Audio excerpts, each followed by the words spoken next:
નમસ્કાર દર્શક મિત્રો, હું નીતિન પટેલ. તમે જોઈ રહ્યા છો સમાચાર મેં આગે ન્યૂઝ. હવે જોઈએ આજના સમાચાર. મહેસાણા જિલ્લાના સતલાસણા તાલુકાના રંગપુર ગઢ ગામના એક 28 વર્ષીય યુવાનનું કેશરપુરા ડભોડા પાસે સર્જાયેલા ગંભીર અકસ્માતમાં કમકમાટી ભર્યું મોત નીપજ્યું છે.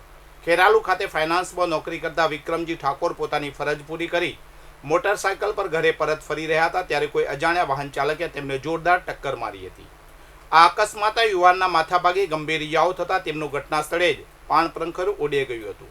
બનાવને પગલે ખેરાલુ પોલીસે અજાણ્યા વાહન ચાલક વિરુદ્ધ ગુનો નોંધી કાયદેસરની કાર્યવાહી હાથ ધરી છે.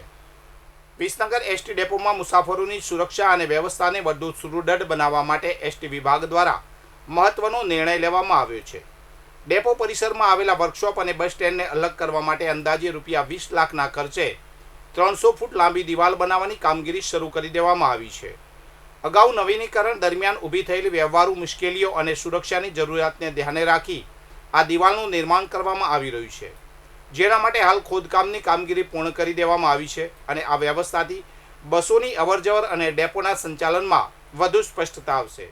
બનાસકાંઠાના પાલનપુરમાં હની ટ્રેપના વધતા કિસ્સાઓએ શહેરમાં ચિંતા જગાવી છે, જ્યાં તાજેતરમાં એક આદેડ કોન્ટ્રાક્ટરને સોશિયલ એન્જિનિયરિંગ દ્વારા ફસાવી લાખો રૂપિયા પડાવ્યાની ઘટના પ્રકાશમાં આવી છે. દવા અંગે ચર્ચા કરવાને બહાને ચંડીસરની એક ઓફિસમાં બોલાવી એક મહિલાની મદદથી અશ્લીલ વર્તન કરાવીને ટોળકીએ કોન્ટ્રાક્ટરને ધમકાવી ₹5 લાખની ખંડણી વસૂલી હતી. આ મામલે પાલનપુર તાલુકા પોલીસે ગુનો નોંધી મુખ્ય 2 આરોપીઓની ધરપકડ કરી છે. ઉલ્લેખનીય છે કે પાલનપુરમાં છેલ્લા 3 દિવસમાં હની ટ્રેપની આ બીજી ફરિયાદ નોંધાતા ગુનાખોરીના ગ્રાફમાં ઉછાળો જોવા મળ્યો છે. બનાસકાંઠાના સરહદી વિસ્તારમાં દારૂબંધીના અમલ વચ્ચે માવસરી પોલીસે ફિલ્મી ઢબે પીછો કરીને વિદેશી દારૂ ભરેલી એક ગાડી ઝડપી પાડી છે. રાજસ્થાન તરફથી આવી રહેલી ગાડીને પોલીસે રોકવાનો પ્રયાસ કરતા ચાલકે વાહન ભગાવ્યું હતું, પરંતુ થરાદના જમડા ગામ પાસે ચાલકે સ્ટીયરિંગ પરથી કાબુ ગુમાવતા ગાડી રોડની સાઈડમાં પલટી મારી ગઈ હતી. પોલીસે ઘટના સ્થળેથી એક આરોપીને દબોચી લઈ દારૂના જથ્થા સાથે વાહન કબજે કરી આગળની તપાસ હાથ ધરી છે. યાત્રાધામ અંબાજી નજીક આવેલા જોખમી ઘાટી વિસ્તારમાં આજે વહેલી સવારે એક ટ્રક અને જીપ વચ્ચે અકસ્માત સર્જાતા અફરાતફરી મચી ગઈ હતી. આબુ રોડ માર્ગ પર સરહદી સાપરી પાસે બનેલી આ ઘટનામાં જીપમાં સવાર અંદાજે 7 થી 8 લોકોને સામાન્ય ઈજાઓ પહોંચી હતી, જેમને તાત્કાલિક 108 એમ્બ્યુલન્સ મારફતે સારવાર અર્થે ખસેડવામાં આવ્યા હતા. અકસ્માત બાદ ટ્રક જાહેર માર્ગ પર ઊંધો વળી જતા ટ્રાફિક જામના દ્રશ્યો સર્જાયા હતા. સદનસીબે આ દુર્ઘટનામાં કોઈ મોટી જાનહાનિ થઈ નથી, પરંતુ વારંવાર બનતી આવી ઘટનાઓને પગલે ઘાટી વિસ્તારમાં વાહન ચાલકોની સુરક્ષા સામે સવાલો ઊભા થયા છે.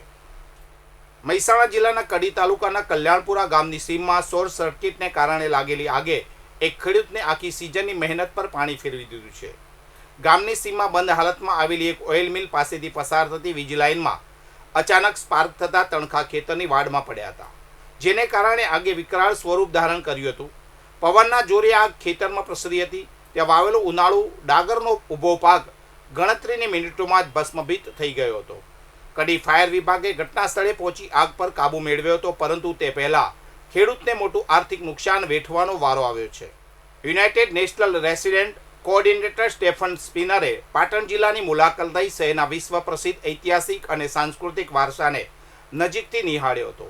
પોતાના પ્રવાસ દરમિયાન તેમણે સૌપ્રથમ પટોળા હાઉસ ખાતે હસ્તકલાની અજોડ કૃતિ એવી પટોળા સાડી બનાવવાની જટિલ પ્રક્રિયા જોઈ કારીગરોની કુશળતાને બિરદાવી હતી. ત્યારબાદ યુનેસ્કો વર્લ્ડ હેરિટેજ સાઇટ રાણીની વાવની મુલાકાત લઈ ત્યાંની શિલ્પકલા અને સ્થાપત્યઓ મંત્રમુગ્ધ થયા હતા. તેમણે રાણીની વાવ ખાતે યોજાયેલા સ્પેશિયલ લાઇટ એન્ડ સાઉન્ડ શોનો આનંદ માણી પાટણના વારસાના જતન માટે થઈ રહેલા પ્રયાસોની મુક્ત કંઠે પ્રશંસા કરી હતી.